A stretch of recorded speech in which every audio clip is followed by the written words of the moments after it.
എല്ലാവർക്കും നമസ്കാരം. ഇനി അടുത്തത് ഈ കോപ്പറേറ്റീവ് ബാങ്കുകൾ പൊളിഞ്ഞതിൻ്റെ കാരണങ്ങൾ വളരെ പെട്ടെന്ന് നമുക്കൊന്ന് ചിന്തിക്കാം. ഒന്നാമത്തെ കാരണം കള്ളപ്പണം എന്നൊരു പ്രചരണം ഇതിൻ്റെ പുറകെ കൊണ്ടുവന്നു. അതിന് വ്യക്തമായ രാഷ്ട്രീയ ലക്ഷ്യങ്ങളും ഉണ്ടായിരുന്നു. ഈ രാഷ്ട്രീയ ലക്ഷ്യം വെച്ച് അങ്ങോട്ടും ഇങ്ങോട്ടും അടിച്ചു. പക്ഷേ അടി കിട്ടിയതാർക്കിട്ടാ? ഇവിടുത്തെ പൊതുജനത്തിനിട്ടോ. രാഷ്ട്രീയക്കാരൻ ഊരിപ്പോയി. അതിനോട് ചേർത്ത് പറയുന്നു, അവന് ശമ്പളമായിട്ടും പെൻഷനായിട്ടും വൈറ്റായിട്ട് കിട്ടിയത് അവൻ നാഷണൽ ബാങ്കിൽ കൊണ്ടിട്ടു. ബ്ലാക്കായി കിട്ടിയ പണം എതിലോടെയും കൊണ്ടുപോയി കഴിഞ്ഞാൽ രാഷ്ട്രീയക്കാരന് വല്ല പ്രശ്നമുണ്ടോ? പല കളറുള്ള കൊടിക്കാരൻ തമ്മിൽ അങ്ങോട്ടും ഇങ്ങോട്ടും അടിച്ചപ്പം അടി ഇവിടുത്തെ പൊതുജനത്തിനിട്ട് കിട്ടി. അതൊന്നാമത് മനസ്സിലാക്കണം. രണ്ടാമത്തെ കാര്യം, ഈ പ്രശ്നം ഉണ്ടായത് കേരളത്തിലെ മുഴുവൻ കോപ്പറേറ്റീവ് ബാങ്കുകളിൽ കൂടി അല്ല. 1, 2, 3 കോപ്പറേറ്റീവ് ബാങ്കുകളിൽ മാത്രമായി പ്രശ്നം ഉണ്ടായത്, അല്ലെങ്കിൽ ചുരുക്കം ചില ബാങ്കുകളിലാണ് ഉണ്ടായത്. അങ്ങനെ പ്രശ്നം ഉണ്ടായി അതിൻ്റെ വാർത്തകൾ ലോകം മുഴുവൻ പ്രചരിപ്പിച്ചപ്പോഴാണ് എല്ലാവർക്കിട്ടും പണി കിട്ടിയത്. അപ്പോൾ എല്ലാ ബാങ്കുകളിലൊന്നും പ്രശ്നമല്ല, പ്രശ്നമില്ലാത്ത ബാങ്കുകളുടെ ഒരു നിര തന്നെ ഇവിടെയുണ്ട്.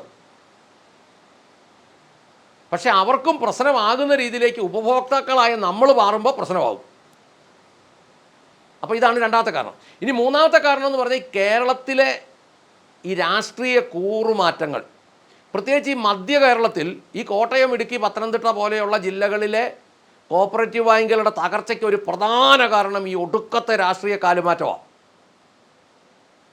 ഉദാഹരണമായിട്ട് പറഞ്ഞു കഴിഞ്ഞാൽ, ഒരു പാർട്ടി നിൽക്കുമ്പം ബോർഡ് മെമ്പർമാരാകും. പാർട്ടി നേതാക്കന്മാർ ഇവിടുന്ന് ചാടി അപ്പുറത്തോട്ട് ചെന്ന് കഴിയുമ്പം ഈ ബോർഡ് മെമ്പർമാരെല്ലാം അങ്ങേയറ്റത്ത് ചെന്ന് കഴിയുമ്പോൾ ഒന്നെങ്കിൽ ബാങ്കിൻ്റെ ഭരണസമിതി മറിയും, അല്ലെ രാജിവെക്കേണ്ടി വരും. അപ്പോൾ ഇവന്മാർ ഇറങ്ങിപ്പോകാൻ നേരത്ത് ഈ ബോർഡ് മെമ്പർമാർ പറഞ്ഞിട്ട് പോകും നിക്ഷേപകരോട്. അത് നിക്ഷേപകർ ചോദിക്കും, എങ്ങനെയുണ്ട് നിങ്ങൾ ഭരണമൊക്കെ പോയാലും ഞങ്ങളുടെ പൈസയ്ക്ക് വല്ല കുഴപ്പമുണ്ടോ? അന്നേരം ഈ ബോർഡ് മെമ്പർമാർ പറയും, നോക്കിയും കണ്ടുമൊക്കെ നിന്നാൽ കൊള്ളാം. അപ്പോൾ പിന്നെ അവരിത് പിൻവലിക്കാൻ ചെല്ലും. ഈ കോട്ടയം ജില്ലയിൽ എന്ന് പറഞ്ഞു കഴിഞ്ഞാൽ ഇത് നശിപ്പിച്ചതിന് ഇവിടുത്തെ ഒരു ഭയങ്കര ചാട്ടക്കാരൻ്റെ കുഴപ്പമാണ്. ആരാന്ന് നിങ്ങൾ ഊഹിച്ചോ? ഒറ്റ ചാട്ടം അങ്ങോട്ട് ചാടിയപ്പം ചാടി ഇപ്പോൾ ഒരിടത്തും ഇല്ലാത്ത അവസ്ഥയായി. പക്ഷേ അന്നേരം നാട്ടുകാർക്കിട്ട് അടി കിട്ടി.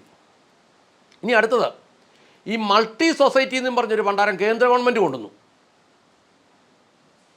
അത് ഭയങ്കര ദൂഷ്യം ഈ കോപ്പറേറ്റീവ് ബാങ്കുകൾക്ക് ചെയ്തു.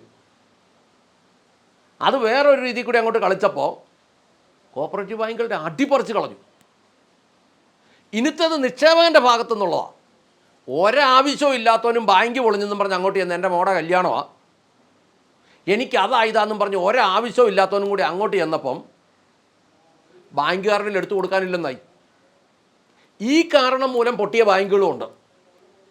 എന്ന് പറഞ്ഞാൽ ആവശ്യമില്ലാത്തവൻ ചെന്ന് ബാങ്കിൽ നിന്ന് പൈസ തിരിച്ച് പിൻവലിക്കാൻ ചെന്നാൽ ബാങ്കുകാരുടെ വീട്ടിൽ നിന്ന് കൊണ്ടുവന്ന് വെച്ചേക്കുന്ന പൈസ അല്ലല്ലോ ഇത്. കേന്ദ്ര ഗവൺമെൻറ് സപ്പോർട്ട് ചെയ്യുന്ന കോടികളുടെ ഫണ്ടിട്ടുള്ള കളിയല്ലല്ലോ. ആവശ്യമില്ലാത്തവരുടെ ചെന്ന് ബസ്സിൽ പിടിച്ചപ്പോൾ ഈ ബാങ്ക് പൊട്ടി എന്നുള്ള രീതിയിൽ ചെന്ന് വാർത്തകൾ ഉണ്ടാക്കി ചെന്നപ്പോൾ സ്വാഭാവികമായിട്ടിത് പൊട്ടി. ഇനി അടുത്തത് ബാങ്ക് പൊട്ടിയതിൻ്റെ ഒരു കാരണം ഈ ബോർഡ് മെമ്പേഴ്സിൻ്റെ വീഴ്ച. ബോർഡ് മെമ്പേഴ്സ് പൊട്ടിച്ച ബാങ്കുകൾക്ക് ചെയ്ത ദ്രോഹങ്ങൾ ചില്ലറയല്ല.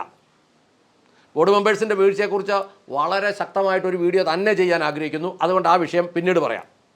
ബോർഡ് മെമ്പേഴ്സ് കാണിച്ചു വെച്ച കൊള്ളരുതായികൾ. പിന്നെയുള്ളത്, ഈ പണയാധാരം വെച്ച ഒരാൾ ഒരു ലോൺ അങ്ങെടുക്കും. ആ ലോണ് പിന്നീട് പണയാധാരം ഒന്നുകൂടെ പുതുക്കി വെച്ച് വേറൊരാളുടെ പേരിലോട്ട് ജാമ്യമായിട്ട് വെച്ച് കുറച്ച് ലോൺ എടുക്കും. ഇങ്ങനെ ഒരു വസ്തുവിൻ്റെ പേരിൽ പല ലോണുകൾ. ഇതൊക്കെ പണ്ട് നടന്നിട്ടുണ്ട്. അതൊരു വലിയ പ്രശ്നം. പിന്നെയുള്ളത് രാഷ്ട്രീയ കാരണങ്ങൾ.